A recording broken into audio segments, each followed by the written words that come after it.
కర్నూలు జిల్లాలో మనందరం కూడా చూసాం ఈ ప్రభుత్వం వచ్చిన తర్వాత 8 ఏళ్ల పసిపాపను రేప్ చేసి హత్య చేసి కాలువలో పడేస్తే డెడ్ బాడీని ఆ నిందితులకు బెయిల్ వచ్చి బయట తిరుగుతున్నారు కానీ ఆ డెడ్ బాడీని ఈ రోజు వరకైనా ప్రభుత్వం కనిపెట్టగలిగిందా అని చెప్పి మేము అడిగాం.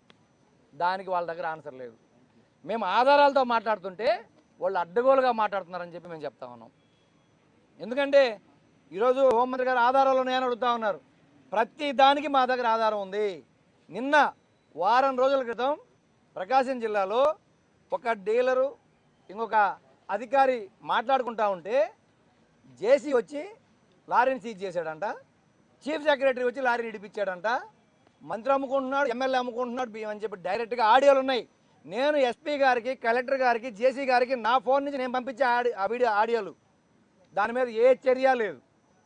ఆధారాలు సాక్ష్యాలు కావాలంటే మేడం నా దగ్గర అన్ని ఆధారాలు ఉన్నాయి, సాక్ష్యాలు ఉన్నాయి. మీ ఎస్పీకి నేను పంపించిన డేటా నేను కావాలి మీ స్క్రీన్ షాట్ పెడతా. దాని మీద మీరు చర్యలు తీసుకునే దమ్ము మీకుందని అడుగుతా ఉన్నాయి హోంమంత్రి గారిని ఈరోజు.